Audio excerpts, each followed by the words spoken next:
Hey guys, I'm Aleister, And I'm Alseia. and this is the Absurdium podcast. Welcome, welcome! It's becoming my official intro, part of the official intro. It's funny Yeah. because I didn't plan that when Right, we it's just just started, right? It just kind comes of the way. naturally now. What? It's weird, like especially when we don't plan things and they just happen to Mm-hmm. happen every time we record. I find it to be Right. interesting. Yeah. I don't know, it works though. Sounds good. So, It's true. yeah, so what are we talking about today? You tell me. Talking about dreams, and not like aspirations, that's a future episode, but like That's the sleep word state. I was looking for. Aspirations. Okay. Yeah, like sleeping dreams. Yeah, sleeping dreams. When all of your dreams can come true. Exactly. We're gonna dive a bit into the history of dream studies, not too deep. There's a lot of conjecture, not much actual hard science on it. A bit in how it relates to our health, stuff like that, and some more fun topics around it. I don't think we're ever really too deep into anything. True, but this will be exceptionally not deep, probably. Well, last conversation wasn't very deep either. True. That was about genres, and I went off on a tangent about Gone with the Wind for like freaking 30 minutes. So I don't know. You know what's Shouldn't. funny? Totally off topic of dreams, but on the topic of last episode, did you know that I was talking to someone about genres when I was trying to tell them what we talked about, right? Mm-hmm. Because clearly they were too lazy to listen to the entire episode. Right. And I told them about the fascinating genre of slice of life. Mm-hmm. And it is impressively hard to explain the concept of slice of life to Interesting. someone who does not understand what it is. Huh. And they were like, so is it like teenage drama TV show? Right. Like, like, I don't know. I suppose when you whatever. don't have anything to kind of. And then I was like, not really. Mm-hmm. Would you define teenage TV shows, American teenage TV shows, No. to be like slice of life? Like Euphoria, for example. That's totally not what slice of life actually means. They may technically fit under the umbrella, but that is not at all how to explain it. No. So I was struggling to explain to them how that works. Right. It was interesting. So it made me think, did we explain it well enough Right. in the last episode to what slice of life actually is? I hope we did. Even if we didn't, I'm sure it's just one Google search away. Mm-hmm. I'm sure we did a good enough job. If anyone is invested enough to like Google it and find out more, I'm sure you will find the time to Mm-hmm. make one search. It only takes one search. Yep. It's easy. It's always on the first page. I always wondered, does anyone actually go past the first page? Not very often. I don't, but I do on occasion. Sometimes I scroll down and it's like thousands of pages. Mm-hmm.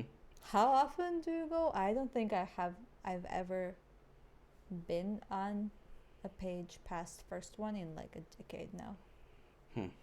Sometimes I'll run into very obscure problems that like 3 people in the world have ever had, and then I'll wind up. Okay, well that's work related. Yeah, that's fair. That's a very specific knowledge. I'm more talking about like in everyday life. How Yeah. often do you even go?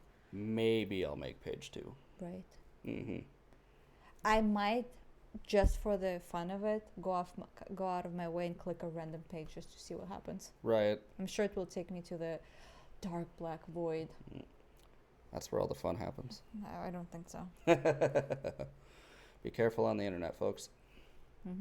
Internet is scary, beautiful but scary. Mm-hmm. Beautifully scary, scarily beautiful, Mm-hmm.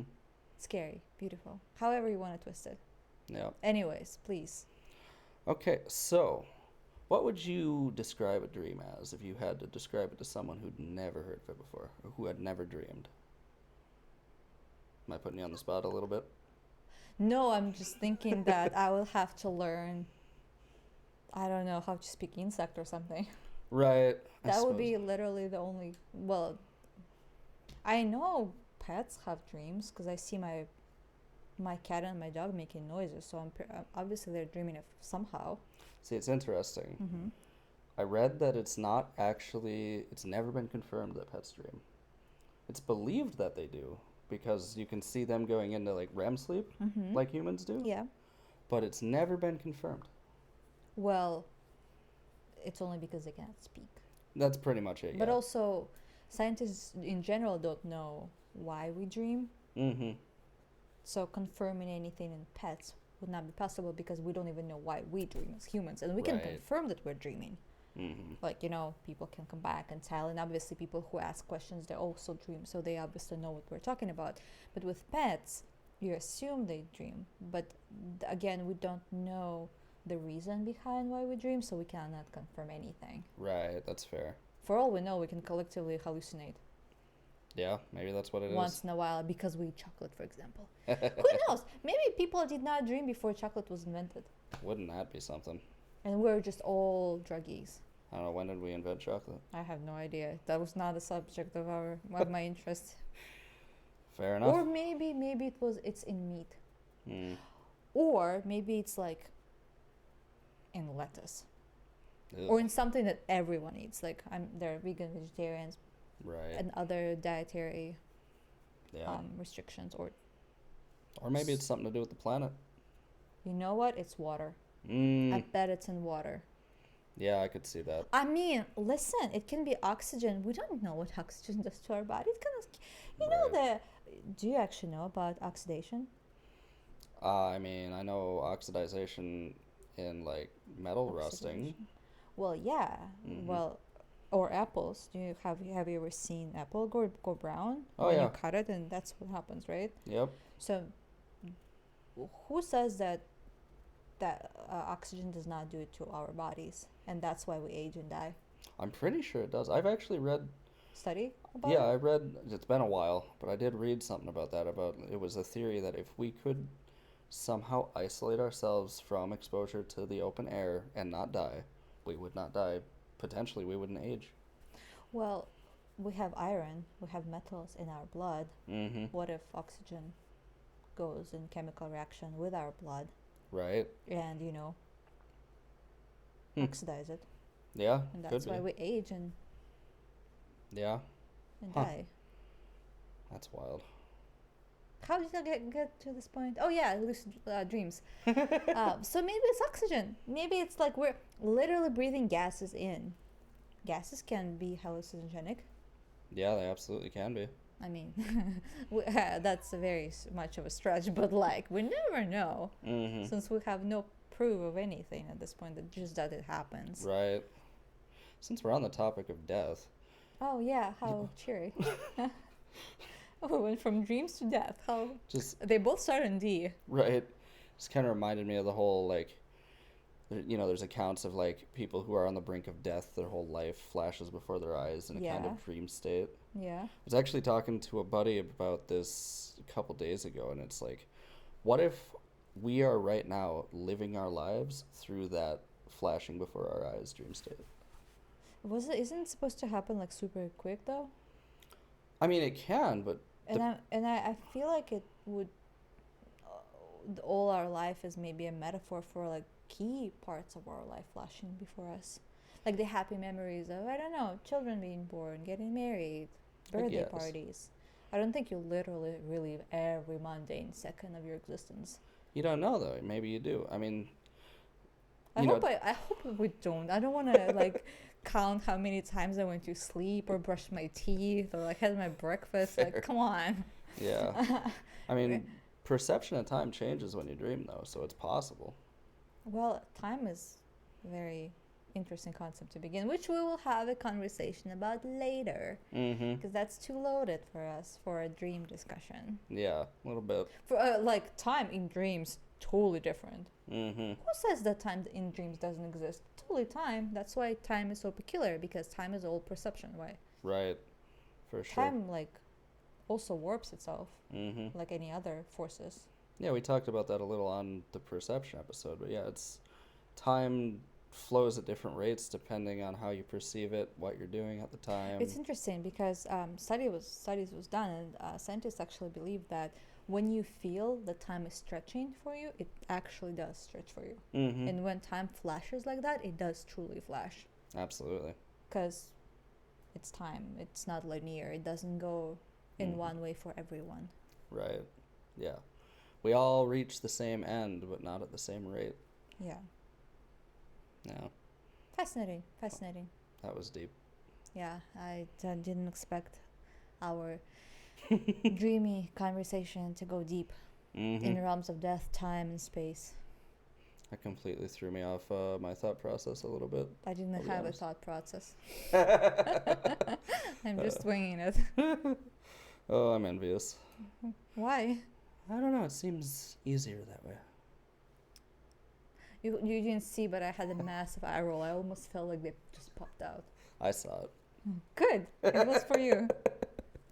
If I don't get at least one good eye roll every episode, I don't think I'm doing my job. I'm glad that's what your ambition is. It reminds me about our coworker. You know who I'm talking about. Mm-hmm. He always eye rolls at me. Yeah. Huh. Interesting. Well, not always, but it's always interesting because either I don't usually roll my eyes with him. Because it feels like if I roll my eyes, he'll get offended. In a petty way. Yeah, I could see that. Or maybe not even in a petty way. Petty means bad, but I mean like in a hilariously arrogant petty way. Mm-hmm. You know what I mean? Like in a funny petty way. Oh, yeah, I can imagine it. Yeah, Mm-hmm. so I just don't dare. Yeah, he'd make a big to-do about it, probably. It will be like, what? That's the truth. Mm-hmm. In his voice. Did you hear it? Did you just hear it? Yes. Yep. Yes. We just spoke to him today, so it's like fresh in our minds. In the preparation to this episode, the entirety of a couple of days that we discussed about it, the Hilary Duff song from like the TV show, like "This is what dreams are made of." Oh my Da, God. da, There's something I never thought I'd remember again. I was sitting on the couch yesterday and I remembered a childhood kindergarten song that I didn't even know I had any recollection of. It just start popping in my mind and I just start humming it. And then I was confused. What is this? And then I'm like, oh, it's a kindergarten song that I sang a very long time ago. Mm-hmm. Since I'm not in kindergarten anymore and every stretch of a year is a long time ago. Right. I'm basically fresh out of kindergarten. I'm just trying to like play down our ages. Mm-hmm. Never too young to play down your age. True. So. Yeah. That's fair. Anyways, shall yeah, we right. at least attempt to get back on topic? Listen, we started very well. Yeah, for like 2 minutes.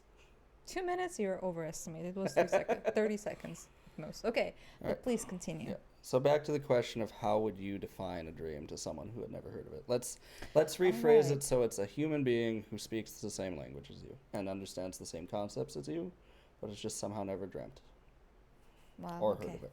An alien, basically. Pretty much, yeah. Okay. Which means that I'm an alien too if we can understand each other and concepts. Well, it's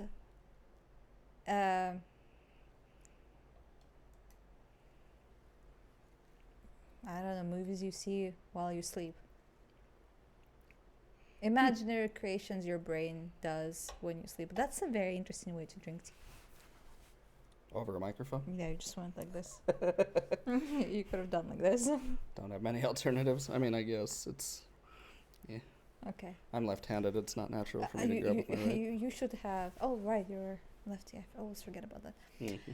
You should grow up like a pair. That sounds so stupid. Wow. Wow. I wanted to say it as fast as possible. Uh-huh. But then you start laughing before I even finished. So you caught me off guard. Wow. You should grow a pair of arms. Then I'd be the alien. Well, at least you will be able to drink your tea better. That'd be convenient. What? That'd be convenient to have extra arms. For a second, I thought you said I'll be a comedian. I'm like, definitely funny. That would be the defining factor, having 4 arms. Well, you can juggle a lot of things. How many puns can I throw? Oh, please stop. Just like punches. 0. Okay. I'll stop. That's my definition of mom jokes, and I'm not even a mom. Well, I'm a mom to my beautiful cat. True. She's very lovely. I will not post pictures, but Mm-hmm. because I respect the privacy of my cat. Oh my god. I know. I didn't have coffee. I mean, I did, but it was like 2.5 hours ago, so I would think it flushed from the system already. Mm-hmm. Anyways, that's the definition of dream that I had. Definition. If I ever try to explain it, I would say that it's something that you see that's imaginary, that your brain conjures while you sleep. It doesn't have to be real. It doesn't have to be coherent. That's a pretty intuitive way of describing it. I like it. I also read the definition that I forgot, so I'm trying to throw words that I read in the definition. I just don't remember the actual one. I mean, you're pretty damn close. So, oops, I said a bad word. I'm sure our listeners can handle the word damn. Mm-hmm. That'll be all right. Damn. But yeah, a series of thoughts, images, and sensations occurring in a person's mind during sleep is pretty much the definition. So. I feel so smart now. I shouldn't be, but Oh, come on. You're playing what? smart. You have no reason not to feel smart. Sure, whatever you say. Yeah, I'm trying to be positive here. That's not positivity. That's positive reinforcement. I have no idea what I'm talking about. Anyways, please continue. Yes, sensation, pictures, whatever Mm-hmm. that you Pretty see. much a movie in your mind. Did you know that blind people obviously don't see pictures, but they dream in sound sensations and other perception outside of Interesting. what they lack? I guess that makes sense, but yeah, I didn't know that. I'm assuming that deaf people also dream without the perception or the sense they lack. Probably. I mean, how would they if they don't know what it is? Like, Right, their yeah. brain cannot conjure something up without the brain knowing what. Be weird if it could. That would be a very. But then, wouldn't it be that your condition be more mental than physical? Presumably. Yeah, which means why are were you traumatized? Mm-hmm. Because usually such strong responses come from as a trauma response from something happening to the child Right. or in some kind of traumatic event as you're older, which happens rare because you are more likely to understand, comprehend, and process things Mm-hmm. when you're old. The older you get, Yeah. whereas child you cannot. Your brain responds to things differently because they cannot explain things away. Right. So Makes sense. Wow, we're really hitting all the light topics. oh yeah, absolutely. Every time we strive to talk about something serious, we are not serious. But when we're trying to go lighthearted, we're doing it seriously, Mm-hmm. which defeats the purpose. But again, this is just a conversation, so. Fair. True. Do you know that you only spend like 2 hours a night dreaming? Yes, it usually happens during REM sleep, right? Yep, usually, but Exactly. not always. Mm-hmm. So, I know that I can dream right after I fall asleep. mm-hmm. I didn't finish my thought. Right after I fall asleep in the morning, let's say I woke up at 7 o'clock and I go back to sleep, and sometimes I go back to the same dream. Yeah, Mm-hmm. that's always fun.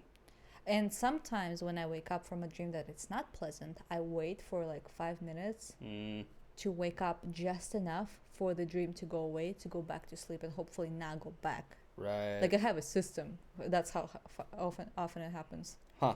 Wow. Yeah. Fair enough. Yeah, that's always interesting when that happens. I certainly have that occasionally too. Where you wake up and then go back to sleep and then. Mm-hmm. I mean, the thing is, I realize that I'm awake. I am lucid enough to understand that, the complexities of things. And then I go back, and sometimes I will myself to go back to sleep to see the same dream. Like I'm gonna fall asleep and go back to the same dream. Right. It doesn't work always. Unfortunately, there are a couple of dreams that I wish I finished dreaming because they were so fascinating. Oh, yeah, I've had plenty of those. But again, Yeah. It's always such a shame when you can't go back to a great one. yeah. Yeah. Yeah. It's funny. I had a dream that I identified as a nightmare, but then I told my mom about it and her friends, and they were very skeptical of my dream being a nightmare. And then I read a definition of nightmares, and I totally think that my dream was a nightmare. Huh. I will explain. It's nothing personal. So my nightmare was I was painting my nails. You know it's gonna be good when I start with the most basic thing. And I ruined the nail polish. And I did like 2-3 coats. Women who paint nails will understand the pain. Because I won't explain to you because it just seems a long conversation that I don't want to go into. But basically, I did like 3 coats of paint, of nail polish. And then I touched something and it ruined all of my nails and I had to redo them. Oof. And it was a nightmare because I woke up from that dream. Wow. And definition of nightmare, as I recall it, is a dream that is scary, unhappy, unpleasant, or in other ways disturbing that wake you up prematurely. I'd say that counts then. Yeah. Yeah. Yeah, I thought it might obviously in majority of people's mind, nightmare is a scary dream or like disturbing. Right. But I feel like definition of nightmare is literally any dream that wakes you up prematurely and makes you uncomfortable in any way. Right. It was clearly doing something Yeah. to your subconscious that made your body react. I mean, I knew why I got the dream because right before I went to sleep, I was actually doing my nails, and I did ruin a couple of them, and it was very unpleasant. But the dream was so much worse than the reality. Fair. Huh.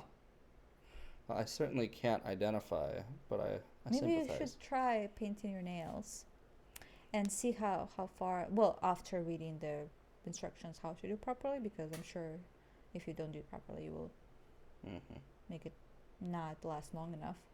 Sounds about right. And see how that goes, and you will understand my pain and why it's a nightmare. Maybe. Maybe not. I already can tell he's not gonna do it. Yeah, probably not. That sounds like a lot of effort.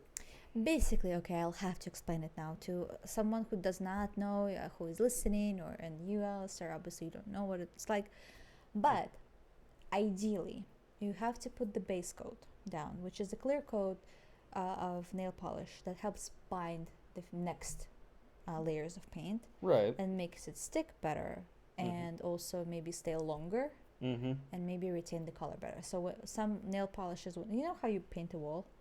Sometimes it gives you streaks, but if you put primer underneath and when you paint, right, it might not give you streaks, and it might give you better coverage and stuff. Same concept with The painting same a car. thing. Yep. Yeah. So you put the base layer, then you do first coat. You have to wait until it dries to put a second coat. Right. You first need to wait until your base coat dries. Then you need to put the first coat. Then you need to put a second coat. Wait until you wait until base coat dries, first coat dries, second coat dries, and then you have to seal it with a top coat. Right. And you can't do anything in between each while you're waiting for it to Exactly. dry. So it's a whole thing. Exactly. So That makes imagine you spend Hours, hour and a half doing your nails because you have to paint them, and then you accidentally touch something, picked up, or I don't know, dropped and picked up, and all of your nails ruined. Right. And you cannot redo it because like painting a car, well, I'm sure it's easier, but with nails, it's such a small area, you have to redo the entire nail. Right. The entirety of it. All the layers, which is painful. Yeah, I bet. So now you understand why it was a nightmare. Yeah, no, I get it. And you cannot even cover it because it's like a scratch. You have to fill it in. Right. And you have to even it out, fill it in, and it needs to match in color. It's just a whole mess. It's just so much work. Yeah, that sounds like a nightmare. Right? Yes. Thank you. It was awful. I mean, obviously I had nightmares way worse than that, but Right, but It was still. very unpleasant. Yeah. The existence of worse doesn't disqualify. Exactly. That's how you should take your feelings. For example, you know, some people think, oh, I'm not. There are people who have it worse than me. Just because there are people who are having worse than you doesn't suddenly excuse or diminish your own feelings and your own experience. Right. Because, like, in your reality, whatever is happening to you is awful. It doesn't matter how minuscule it is, it's still valid and important. Right. If you grieve your broken cup, that is okay. That is a grieving process. Right, yeah. Listen, Nothing wrong with that. I'm attached to my things too. If I break my cup, even this one, I will be kind of sad. Right? Yeah. I'll have a grieving process of 5 minutes. Listen, that's a lot. 5 minutes of grieving process for me, it's a lot. Yeah. For a cup.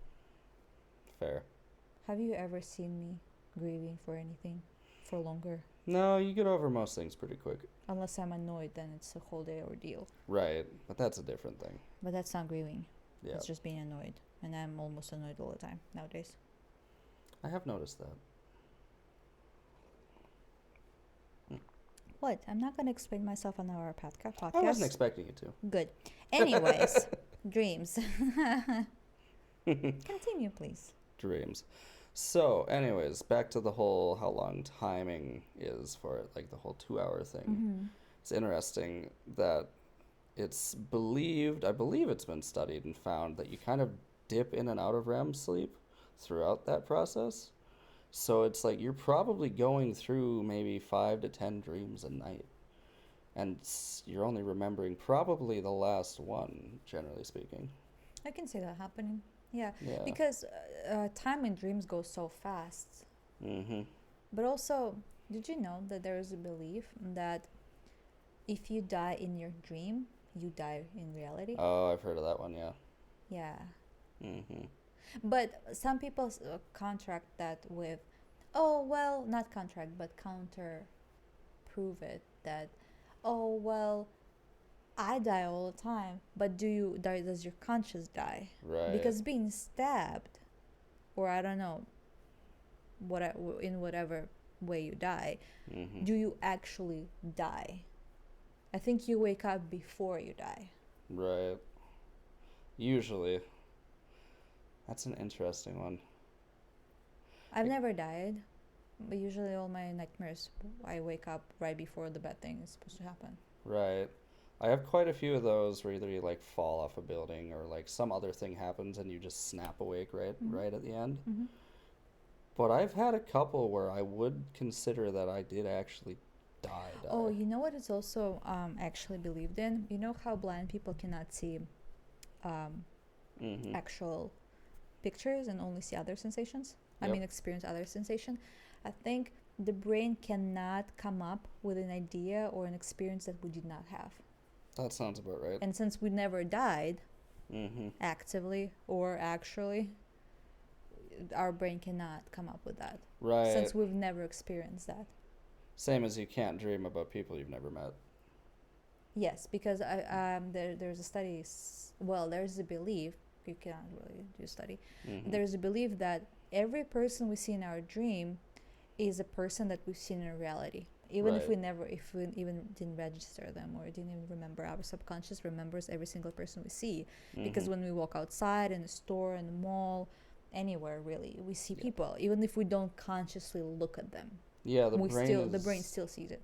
The brain is remarkably good at remembering things with very little. I don't think remembering, but cataloging. Right, yeah. Like, whatever your eyes see, you don't even have to consciously see it, but your eyes see it regardless, because you're obviously navigating the space and how you walk and what you see, so you can, orient yourself in a space.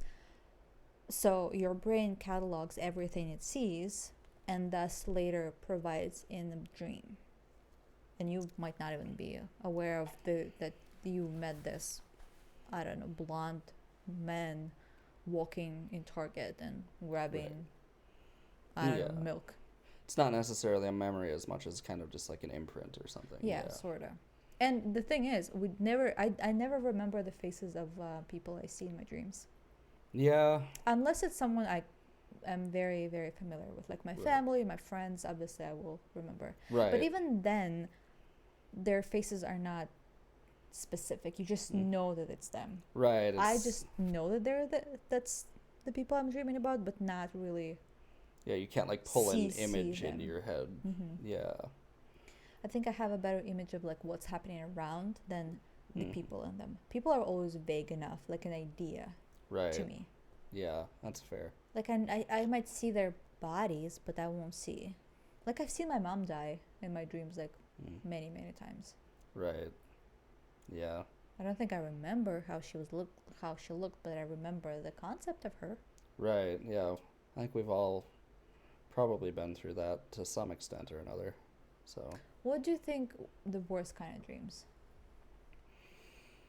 I think for me the worst kind of dream is when dream is so realistic that there's no giveaway that it's not real. See, and something bad happens in it. That's the important caveat, because I was going to say I enjoy those dreams. No. When it's like so realistic and something bad happens. I had a dream once where it was so normal to my everyday life. Like there was no monsters, there was no like pink elephants walking around. That's all examples that I didn't actually dream of consciously or remembering that. But I'm just saying that there was nothing weird. I was in my room. It was when I remember it, even though it happened when I was still in high school. And I was sitting in my computer. I was reading a book or like scrolling through a website or something. And my mom walks in and she's crying and she told me that my grandma passed. And I remember that moment.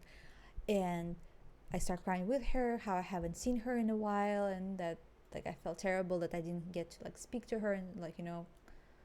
Right. And then it was so realistic because there was nothing like that's totally a scenario that can happen. Right. Yeah. You could get news that your whoever you know passed away, and someone delivering you the news in the comfort of your own home. Right. And you're reacting and seeing how that person is reacting, how you're reacting. It's totally natural. Nothing fantastical about Nope. it at all. Yeah. Like at all. Like nothing speaks out of turn or out of normal. And so it was so real that when I woke up and I couldn't really comprehend that was just a dream. I had to confirm with my mom in the morning, like, is grandma okay? Yeah. She was. She still is. Right. But fair. It was terrifying. Yeah. No, those aren't fun. I had one similar to that a couple years or months ago. So yeah, I sympathize. Yeah. I'd say my least favorite is between. It's there's two candidates. There's that type of dream, and then you know when you're like sick, you have like a bad fever or some other sickness, you get like the worst dreams ever. No, or like you have like an injury or something. No, I don't get those.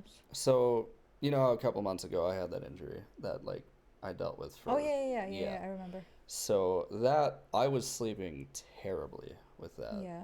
I was having some of the worst dreams imaginable around that, and it was the type of dream that bleeds into reality. It's like I can't even describe what was actually happening in the dreams because they were just so. It was a concept more than like an actual set of images. But what it would lead into is me waking up in this massive pain because, you know, injury, and I would. For about 15-20 minutes, my brain would be in this daze where I thought, like, there's these conditions I have to fulfill to make the pain go away. And then it's just me sitting there trying to fill these conditions for 20 minutes, only to wake up enough to realize, oh, no, I just get to live with this pain. Well, you don't anymore. It went away. Yeah, but those, I hated those. But those are very specific, whereas... the other type, you know, you can get whenever. So. Yeah, I've never had like pain-induced dreams or a sickness or injury-related dreams. Right. I've had a couple when I had bad fevers too, but they were never the same as the injury one. Like that was just terrible. I hated that. So. Yeah. Yeah, I don't know. Sympathize with your distress though. It's terrible. Bad dreams are never pleasant. No matter how small or like ridiculous they seem, it's just always it makes you feel unpleasant regardless of what kind of dream it is. Right. Yeah. Yeah, it's this weird sense of unease that just doesn't go away sometimes. I usually laugh at them when I realize how ridiculous they were, Mm-hmm. but that doesn't neutralize the fact that it was terrible Right. in the yeah. moment. And so Yeah. you start like logically processing, like, oh, it's just so silly. Mhm. The like happenings in the dream were so ridiculous. Like obviously there was nothing to be scared of, but like in the moment you were terrified, Mm-hmm. or whatever feeling you're negative feeling you're feeling. Yeah. It's gross. I don't like that. Yeah, I'd usually react with like a sarcastic humor when I was waking up with those ones, but it was never proper humor. So. I just go to my mom and tell her. Mm. I'm like, Mom, I had the worst nightmare ever. And I tell her the details about it as much as I remember. Fair. It helps me when I discuss these things with people. Yeah, that makes sense. I mean, I always come to you with like weirdest stories I read. Mm-hmm. I'm like, oh my God, Aleister, did you know? Oh my God, the book I'm reading right now. Mm. Oh my God, the show. Speaking of shows, you never told me the end of that one show. Well, I will tell you later. Okay. Wait, did I not? Never? Mm-mm. I think you were going to last week, and then I I didn't remember. Oh, yeah, and I never remembered either. You didn't want to recount the whole thing, so. Oh, yeah, I was annoyed Yeah. because I had to recount the entire thing. Well, I had it mixed up between the manhwa and the that you were telling The me show. about, and then you Yeah, told me yeah. about the show, and yeah. Yeah, I will gather my spirits and tell you later. It's Fair enough. Anyway, what else do you have there? Well, more dreams. Well, yeah, I hope that's the topic of our conversation. Yeah. I don't know, I'm just hung up thinking about this dream I had like 10, 15 years ago. It's one of the most vivid ones I've ever had that I still remember. Tell me. It was about the end of the world. Oh, maybe it you're a seer. I hope not. It was very, very strange. It was like, it started as like kind of a normalish high school day. Like, I don't remember the vivid details of it that I can recall, but it was like, hanging out with friends, and then some weird stuff started happening outside, and we all kind of jumped in school buses and drove off into the countryside, and then the world just rapidly started like decaying, kind of, becoming kind of like Mad Max a little bit. Okay. Yeah, and then there was like this giant wave of like energy or something that came rushing at us, and it hit us. Normally that's when you wake up with these types of dreams. Yeah. But I didn't wake up at that point. Like the world changed and it went like 2D, and I kind of floated up, and it was this weird metaphysical like. Maybe we vision. got sucked into the black hole. Could be. That sounded like it. Yeah. But yeah, it's like it went out of this whole metaphysical vision or something for like what felt like 10 minutes, and then I popped back into my body into a completely different place, and it was so weird. That sounds amazing. I would Yeah. love to see that. It was. I don't dislike it. It was a very interesting experience. I love dreams that are interesting. Mm-hmm. Like good or interesting. I love those. Goods are usually kind of nice because they're good. But what sucks, I always wake up at the best moment. Right. I think that's probably because you're getting excited about it, and then your body's like, oh, time to get up. Yeah, So. that sucks. I always want to go back to those dreams. But interesting ones, you're not particularly excited about anything or scared, so you stay in those longer. Mm-hmm. Yep. That's the best. Especially when there's nothing to fear, really. Yeah, that was kind of the vibe with this one. Like it's hard to remember, but I felt like it went on for hours. So it's a very weird dream. I always try to be lucid Yeah, or to have lucid dreams. those are fun. Did you know that there is a theory and conspiracy going on? Mhm. Well, conspiracy is a very strong word, but basically, I don't know how true it is. I don't really wish to check myself, Mhm. but it's believed in between certain people that if you are having a lucid dream and you do certain things, your dream will turn scary. Interesting. Like not scary in terms of like magically scary, but I mean like terrifying in the real sense of the word. For example, Interesting. you don't ask time, date, Mm-hmm. or like specific place in Right. dreams, because it's a dream, so there can't be anything specific.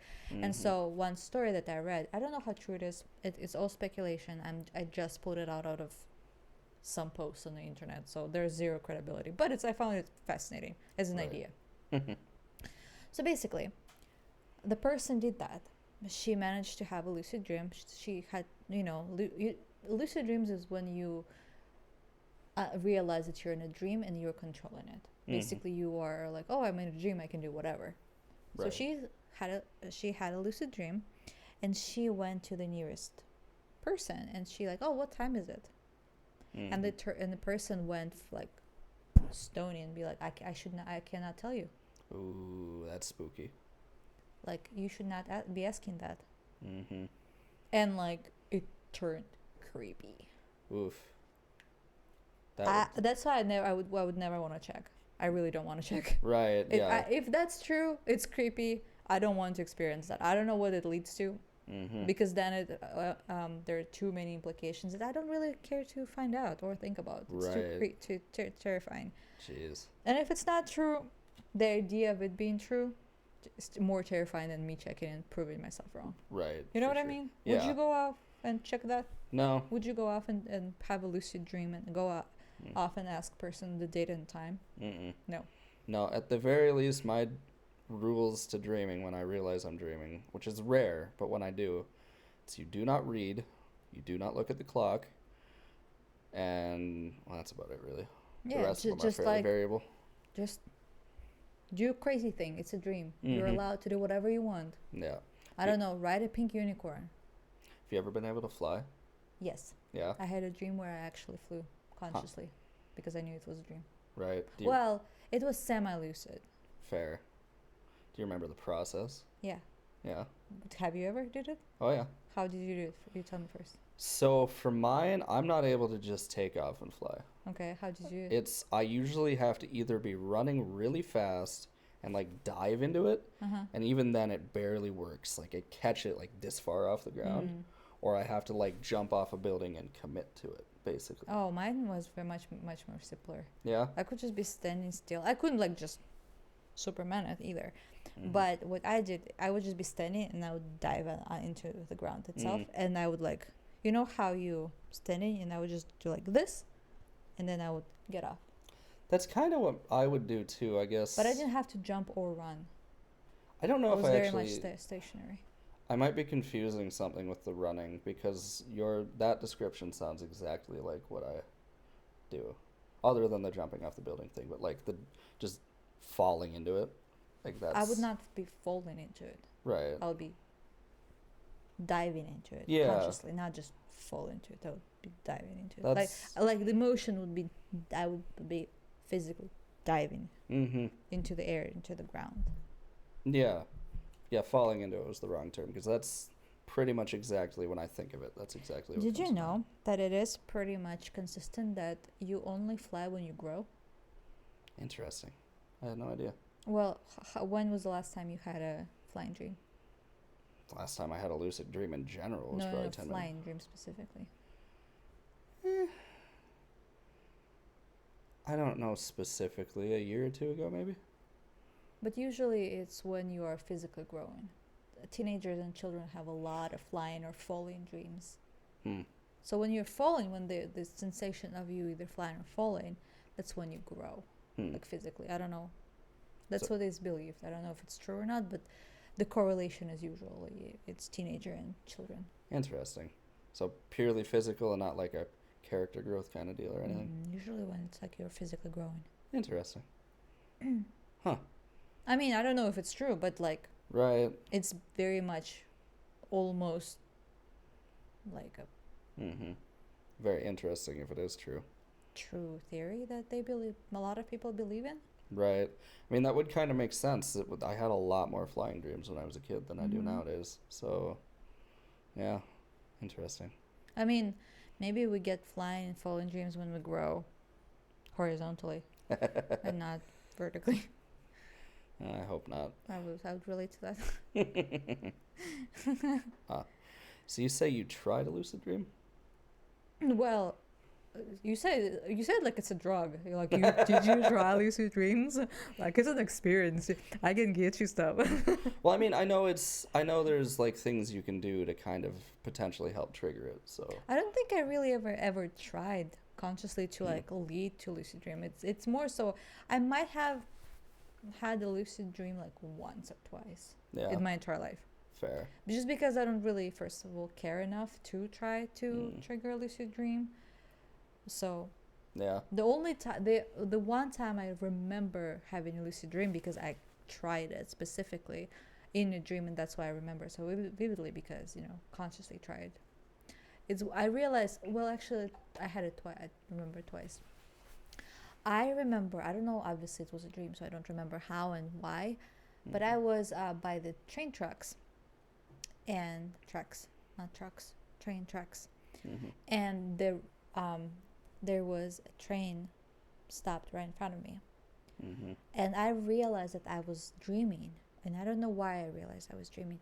So instead of getting on the train, I stopped and I looked underneath the train, because it was very unnatural thing to do in a dream. Right. Because why would you? I mean, not like dreams are logical, but that was illogical to the dream that I was having. I was supposed to board the train and have my next adventure. But no, I realized, and I kind of looked between the carts and under, and I woke up. I actually didn't get to see what was under. Interesting. Yeah. And the other time I had a lucid dream is, well, partially realized that I was in a dream, is that I was having a nightmare and I was being chased by a giant, and I realized myself in front of my grandma's house, in front of her bedroom door that was locked, and I was trying to get in and pounding into it and trying to like open it, because I could see the shadow of like a giant ascending the stairs. You know how in horror movies they kind of like light up the figure and the shadows like slowly moving up, and you're like terrified of it? That's what I was having, and I saw it. And by the way, I did not have stairs or like lights like that in my grandma's house to begin with. It was a like little bit of a hallway that I could see the entrance, but it was nothing like that. Obviously it's a dream. Right. I even remember how I ran to that door and what I saw in between there. I won't go into the descriptions, but fair. And I realized that wait a minute, that's silly. Like it's a dream. I just need to wake up. I just need to wake up, and I woke up. I was so terrified. I had to like actually wake myself up because I was terrified. So I didn't wake up because I was scared. I mean, not the dream woke me up. I woke up myself. Right. You willed yourself to wake up. Yep. Interesting. That was a terrifying dream. Huh. I didn't want to see who was chasing me. Yeah. I feel like I've been able to force myself into a lucid dream once. Like from the beginning to end? Yeah. Like with the intent to get there when I went to sleep and all that. Like did you read at all about like the ways you can kind of trigger them? Not at all. So there's different things you can do throughout like your day-to-day life that increase the chances of a lucid dream. Reality checking. So like just go through your normal day, but occasionally do something like check the time or read a book and like consciously. Basically every single day what I do. Yeah, but like with the conscious intent that I am doing this to see if I'm in a dream. And you do it enough that you build it into a habit, and then you'll also do it in the dream, and you won't get the expected result, and then your brain will be like, oh, this is a dream. Interesting. Yeah, so it's a weird habit to build. There's other things like you could draw like a certain thing on your wrist that you check occasionally, and usually that kind of thing, if it's not something that's been there forever, it will not translate into the dream. So your other version of reality check could be to just look at that multiple times a day until it's a habit, that kind of thing. Other than that, there is like you touched on, if you wake up from a dream you want to get back into, you can kind of just will yourself into it. There's some people that can just will themselves to a lucid dream by just thinking, I am going to lucid dream. So I think that's probably one of the most unreliable methods, the reality checking being the flip side of it. So Fascinating. Yeah. It's kind of, have you ever watched Inception? No, but I've heard enough. Fair.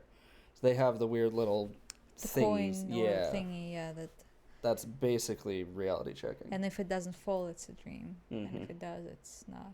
Yeah, it's not exactly the same concept, but I think it's pulled from that concept. You know, while you were talking about having a habit of checking, it gives me a point that you can combine like multiple good things. For example, you're building your tolerance for lucid dreaming, right? But Mm-hmm. also you can, for example, write manifestations that you can read. If you're building a habit of reading something or checking your time every single day, you might as well write a manifestation or something like an affirmation for yourself that will at least make you have a positive, Right. you know, outlook and thought process. Huh. That's an interesting thought. Well, for example, if you read every single day, you have a habit. You're trying to build your, lucid. Your likelihood of entering a lucid dream or realizing yourself in a dream wouldn't it be pleasant instead of like reading a book or a sentence or checking a time to read like I'm having an awesome day. Right. Today is wonderful. Yeah, or like a gratitude journal or I'm something. a great human being. Yeah. That way you're improving your mood. Mm-hmm. You're having better belief about yourself. Right. And you're doing yourself a favor of, I mean, in saying reading good things, internalizing them, doing and behaving and becoming a good person. Mm-hmm. I mean, I'm sure you all are wonderful people already, but it's also builds your self-esteem and self-perception. Right. And also you are more likely to get into a lucid dream. Right, because it would still work for that. You're killing multiple birds with the same stone. Absolutely. So isn't that a wonderful idea? Yeah, I love it. Right? Mm-hmm. Not that I'm gonna try and to be more, to try and prompt more lucid dreams because I don't really care enough. I mean, the idea is fun. Don't get me wrong, but if you go off the assumption that you wake up once you get too excited, what's the point of having a lucid dream? I'll be always excited. Right. Also, I don't even know what I would do in a dream. That's fair. I mean, also like a reality of waking up to realize that this was all not real is kind of like sad. yeah, it can be a little dismal for a minute. And then maybe let's say you are dreaming of, going like little. Well, no, I'll finish my thought and then I will go to the other thought that I have. Let's say you build like yourself a community in a dream, right? You have friends. You created, I don't know, a farm life that you always dreamed about but don't have enough aspiration or bravery to build in reality, right? Right. And you build that and you wake up. Wouldn't you be kind of upset? Oh, absolutely. With your reality? And then you continue building because it's your subconscious, right? It's your brain. It's you who is thinking that. So if you're triggering lucid dreams, the chances that you're going to go back to what you already established is also very much probable. You can just I don't know, imagine a door that will lead you to your farm and you just open it and walk into your previous dream.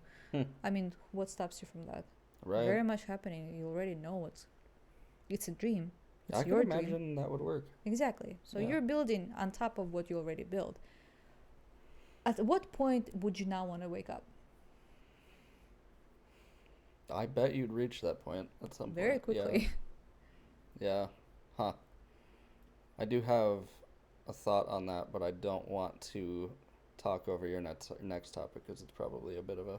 Well, the thought is, in some countries, there's a belief that when you dream, your soul leaves your body and travels to alternative places. Mm-hmm. Alternative dimensions, worlds, planets, however you want to believe it. It just travels. Fair.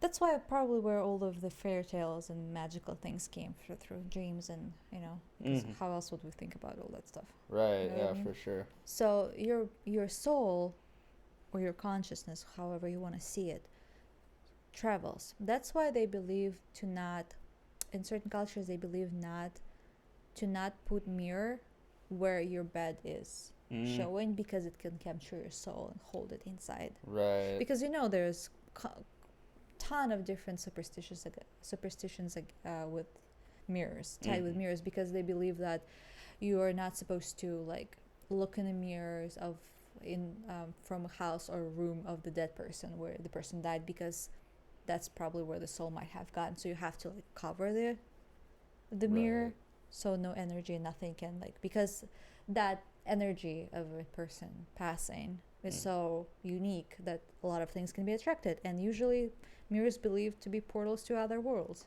Mm-hmm. So you don't know what you're gonna attract, and I'm sure you don't want to check either. Right. And so that's one thing.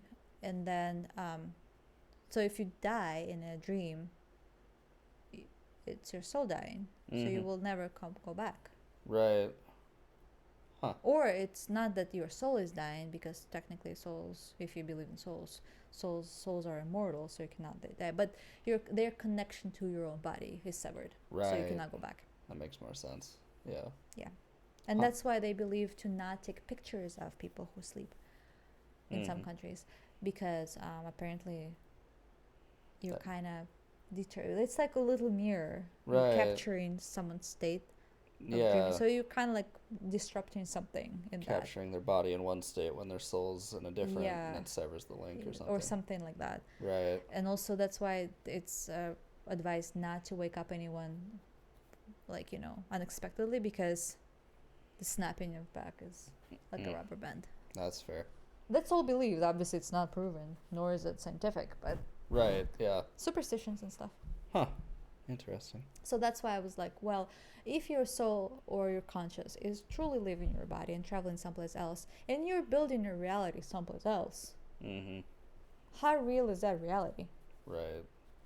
At what point do you want it to become your reality? And what if it is a reality someplace? Mm-hmm. And if you sever your connection to your own soul, like, at what point it becomes a little dangerous?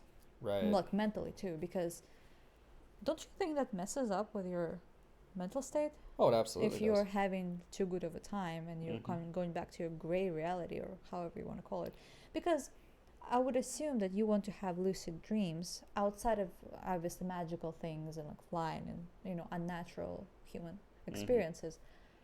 Unnatural is a bad word. Unusual, Mm-hmm. magical, supernatural experiences. People usually want to escape reality Right. and build something that they're not. Mm-hmm. Yeah, it's a form of escapism in a way, yeah. Yeah. Yeah. Fair. I mean, I have my own ways of escaping reality, and that's books. Mm-hmm. Sometimes it's really hard to part with the characters. Yeah. But, I mean, when you're reading, you're still present in this world, so you cannot even, like, travel to the world. Right. But if you can, Yeah. how messy that is. Huh. I think I would be very disturbed if I start traveling like that. So I had... I don't want to interrupt if No, you no, still I'm want. done with the thought. So I had a non-lucid dream that I would say kind of scratches the surface of that concept a little bit, of like the whole dream you don't want to leave kind of deal. Mm-hmm. So I had a dream probably 10, 15 years ago of like an entirely different life. Like, and this thing spanned like years. And it was like I had a family and stuff like that. And it was, I don't remember the nitty-gritty details again, but it was very much I had a different life that I lived for an extended period of time in the dream. And when I woke up from that one, I was wrecked for like a day. It was, oof. But imagine if you continue going back. Oh, yeah. That would probably lead to some sort of mental issues with like disassociation or something, I would think. It would make leaving your current life, where you don't have any of that, really difficult. Which with people with less strong conscious can lead to like serious repercussions. I don't want to get dark about it. Like, lucid dreams are fascinating. I just don't think they should be triggered so often, Right. or often at all. Like, if you're having them once a year, great. You don't have time to like build anything too serious yet. Right, yeah. Or, I mean, even if you do, I'm sure once a year is not detrimental to your well-being. But if Right. you're having it every week, even every month, that's already Yeah, it's enough to a start. bit too often. Yeah. I don't even know if I remember my dreams that often to begin with.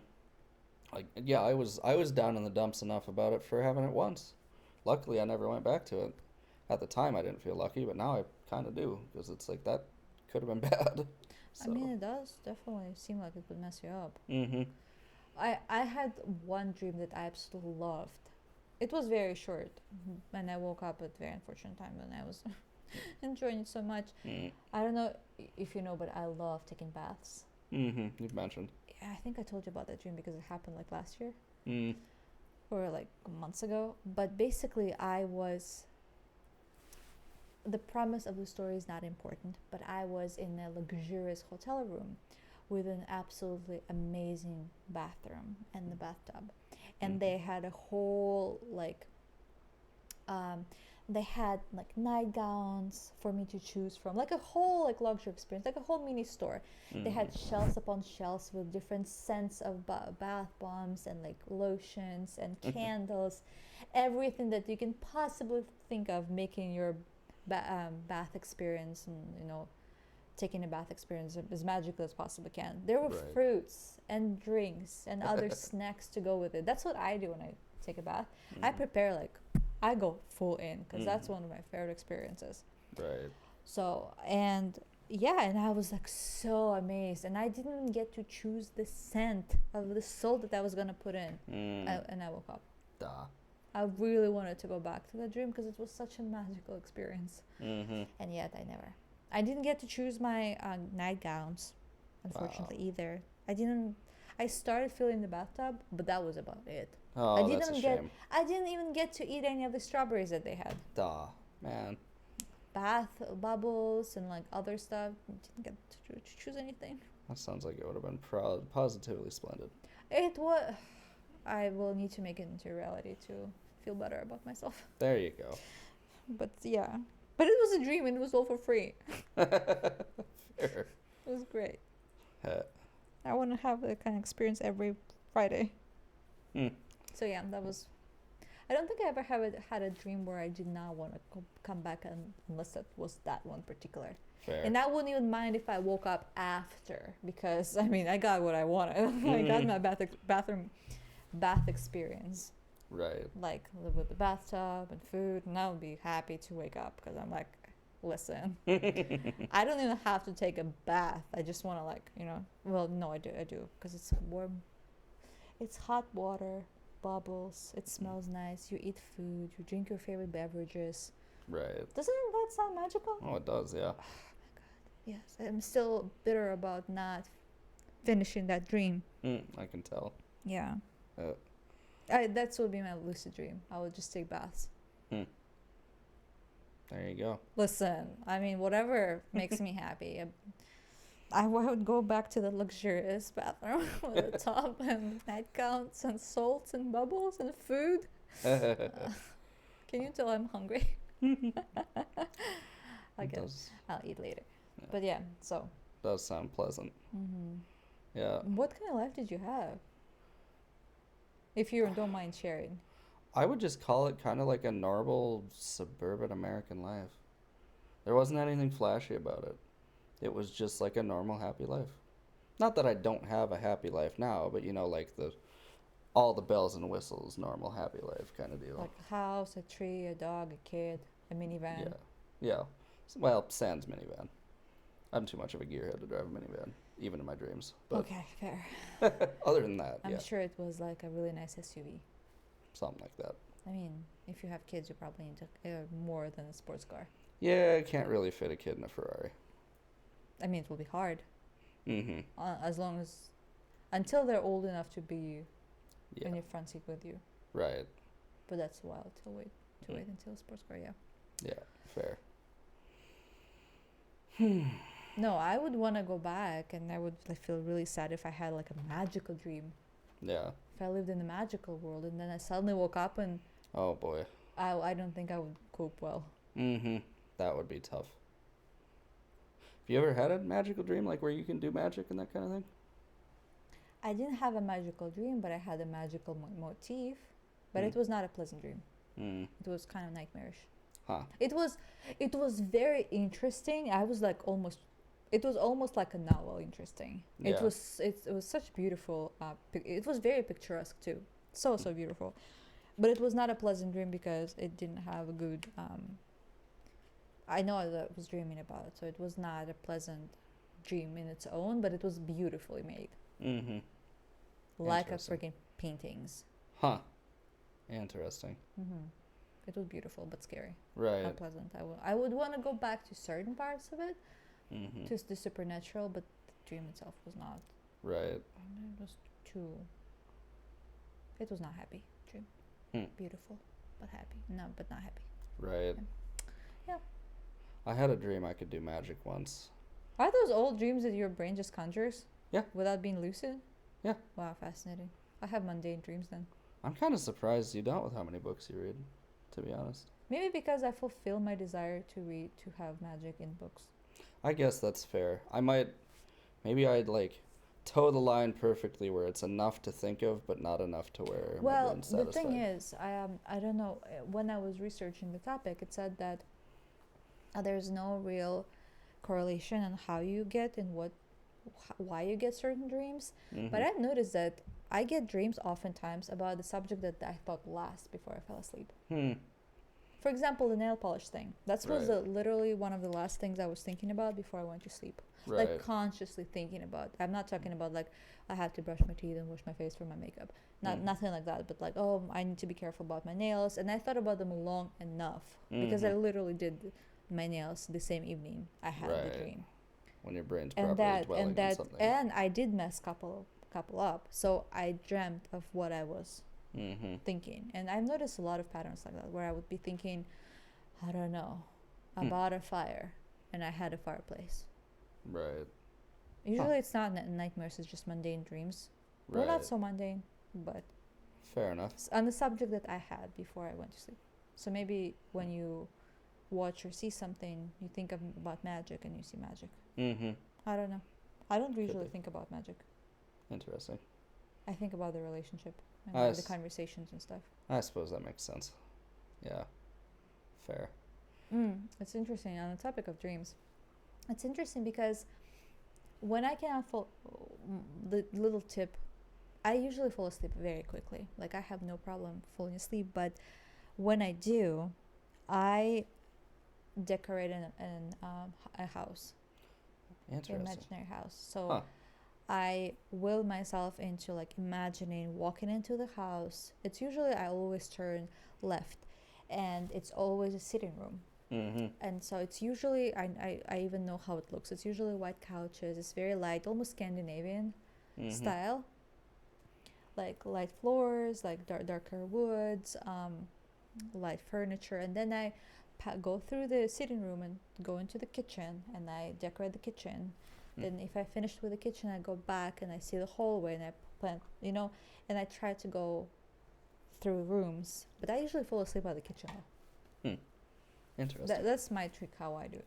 I decorate a house. That's a neat way to do it. Well, because knowing how my brain works, what I think of manifesting my dreams, oftentimes I don't want to think about anything scary. Let's say I just watched a scary video, a scary movie, or I'm thinking about serial killer. I don't want to dream about serial killers or dying or anything in relation to that. Yeah, that wouldn't be ideal. So I always need something light enough and non-threatening that would not make an impact on what I'm going to be dreaming about. Right, that makes sense. And what I resort to, I either literally think about fields with unicorns and butterflies.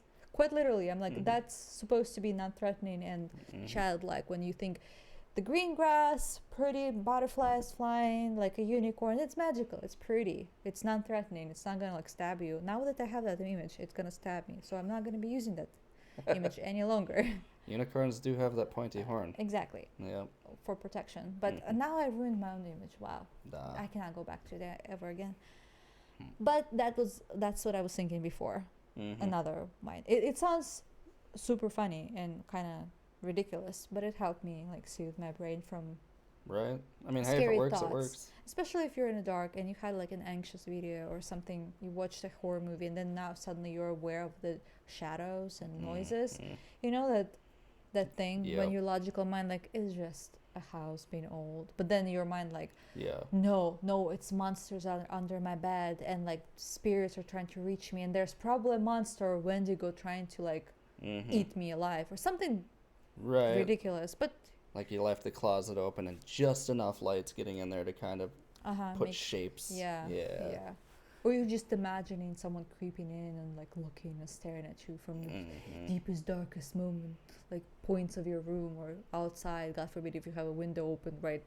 Yeah. So yeah, to avoid those kind of thoughts right before I go to sleep, knowing that usually my last thoughts trigger the dreams the theme of the dreams I'm gonna have, I try to take my mind off scary things and think about something that makes me at least neutral. Huh. That's one way to do it. I know there is, I don't know if I'd call it a science, but like, the busying your mind with something that comes natural seems to be the best way kind of to...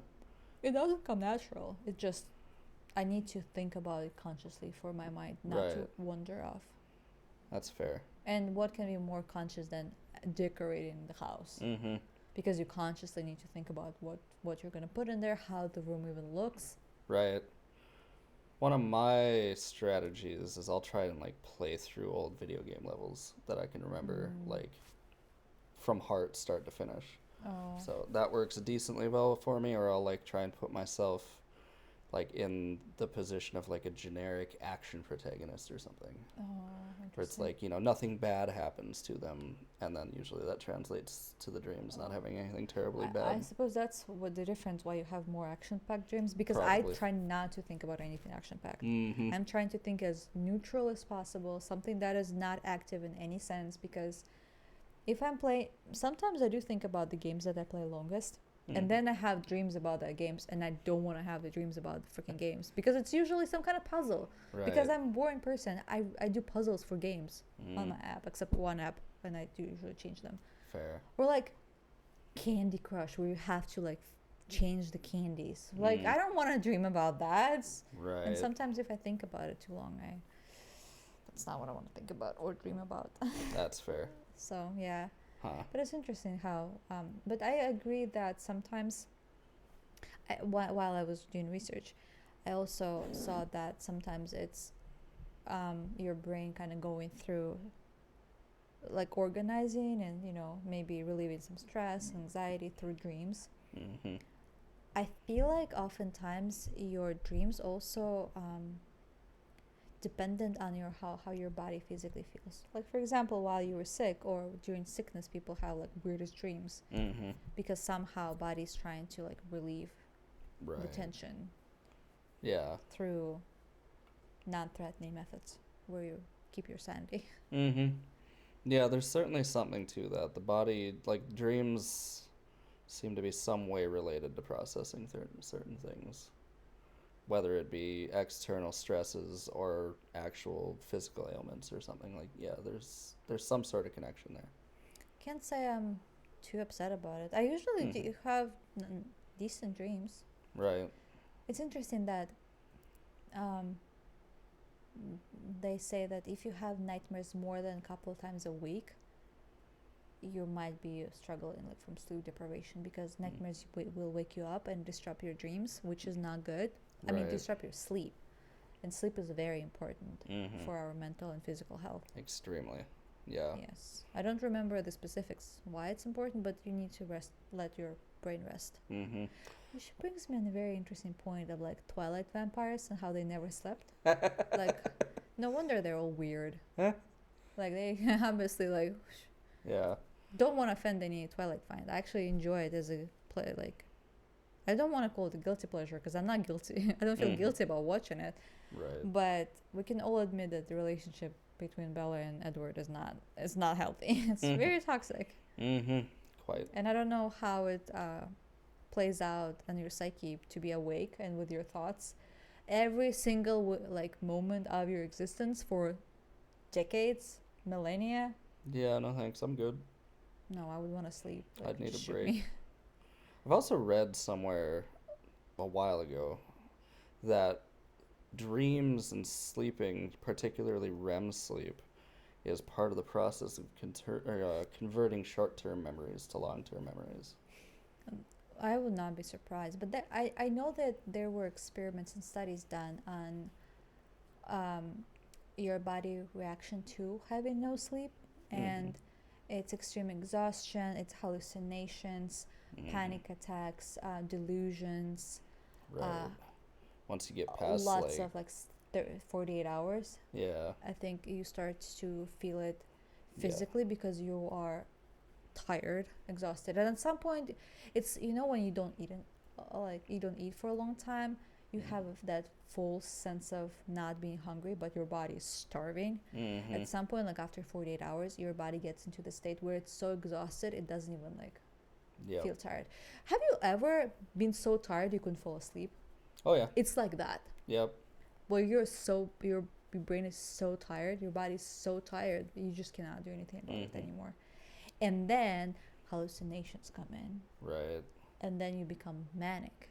You start seeing things, you start hearing things, and I'm assuming it gets progressively worse, but I've never really read a study where it got progressively worse. I think people stopped at the hallucinations. Right. Yeah, I know I've gotten to the point of like where you stop being tired. This is actually on that work trip. Oh, really? I told you about that, right? I didn't sleep for that entire trip. Oh, yeah, but not because it was just not very soundproof. Well, between that and just the anxiety of being in a bed that wasn't mine or whatever, like all the various reasons. Either way, I maybe slept an hour or two during that whole trip, and it got to the point where like by the last day, I was up and walking around and like having fun with people, and it's like I was awake. So I think I had hit that point where you stop feeling tired at that point. So No, I was dead to the world the entire weekend. yeah, you had a rough go of it. I know. It was not pleasant. I mean, it was fun. Right. Anyways, the dreams. Yes, so that's what I heard. So it's interesting. Yeah. It's wild how intertwined the mental health and body health and whatnot is with that type of stuff. Yeah, they also believe that if you don't have that if you don't exercise or move your body enough, you will have bad sleep. I could see that. Because you need to tire your body enough for it to, go to sleep easily and not. Right. I wonder what causes insomnia. I mean, I didn't do research on it, but now I'm wondering like what causes it. Is it lack of, because a lot of people have insomnia. It has nothing to do with the level of exercise they get, because clearly they know about you have to like work yourself right to the bone physically to get like passed out, but clearly that's not, or they don't, and that's probably the solution for them. Right. But other people, like, it's just like something in the brain doesn't switch off. Well, I also know that your diet also very much affects the way you sleep. My mom went on a specific diet, and she was sleeping like a baby. I know a lot of the times your anxiety can keep you up. Right. Well, anxiety and stress, obviously, which is interesting because sleep helps with anxiety and stress. It lets your brain rest and process information, and kind of your worries a little bit better. Right. So yeah, sleep is very important. And it does, it's a myth, I believe, where it tells you that you have to get 8 hours of sleep. I think every single person has their own requirement. Right. I on think it's how long they need to sleep. 8's a decent generalization, though. Yeah, but some people only need 5 hours. Some people need more than 8, maybe like 9 or 10. But the thing is, you don't know, because we all have some kind of habits, whether it's unhealthy habits of staying up too late, don't want to point at anyone, and waking up early for work or for whatever reason, don't want to point at any single. I wake up way too early. Oh yeah, I've been up since 4:30 today. Don't even. I cannot. Yeah. I woke up 5 minutes before I had to leave my house. So and then on the opposite, if you don't get enough sleep, that's bad. But also, if you have too much sleep, that's not good either. Because that makes you sluggish. Yep. Sluggish, very unmotivated, a little bit depressed, because apparently, like, it just messes up with your day and your sleep patterns, so it's not good. It can also mess with like your blood pressure and your heart rate too. I'm sure. Oh, cholesterol levels too, affected by the way you sleep and how you sleep. Yeah, the heart rate thing, it's partially obviously just the whole being asleep thing, but it's also like a laying down, restricting the arteries underneath, like on the side in contact with the couch, and just the act of not being vertical, like it messes with your blood flow too a bit. So Well, also it's unhealthy to sleep on your stomach because you're pressing on your internal organs. I'm a stomach sleeper, so that's not good. It's not healthy. Even sleeping on the side is kind of borderline pushing it, especially if you sleep a women's style where you like kind of extend one leg, bend another, and kind of hug something. You're kind of half sleeping on the stomach, like I do. So I'm also not a healthy sleeper. Fair. The healthiest way to sleep is on your back, because technically you're just letting your body relax and letting nothing presses on your organs. Nothing is pressing on your body. Yep. But on the other hand, you can get sleep paralysis if you sleep on your back. Yeah.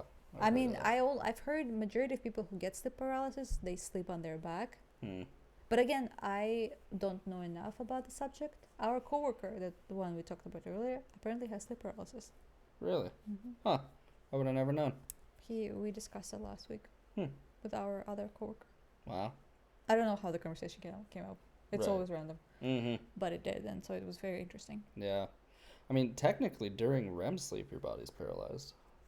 Supposedly. Like, your muscles are all locked. Well, that's the thing. The scariest thing about sleep paralysis is that you are awake. Right, yeah. And the scary thing is that our body is never perfectly still.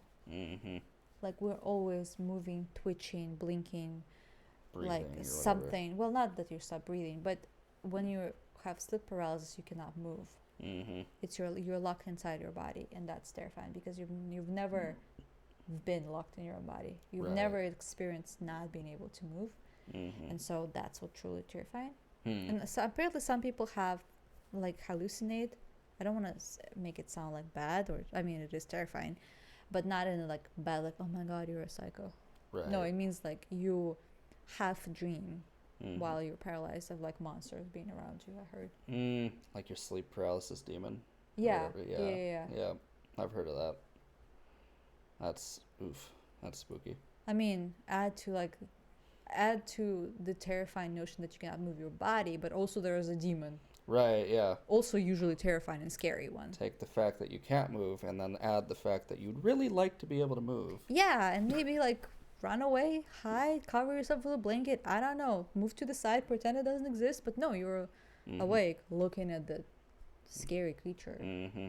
That I'm sure it doesn't look like a princess. Right, yeah. Wouldn't be a demon if it did. So I was gonna say angel, but then recently I showed you the post on Instagram where if angels were portrayed how they are described in the Bible, which is terrifying. If you don't know, please search it out. Like, it's terrifying. It's oddly beautiful in a way, but also very scary. If you saw one in real life. If you just think about it, it's terrifying. Yeah. But also, like, the visual of it was also very unsettling. Oddly beautiful, but, like, very terrifying and unsettling.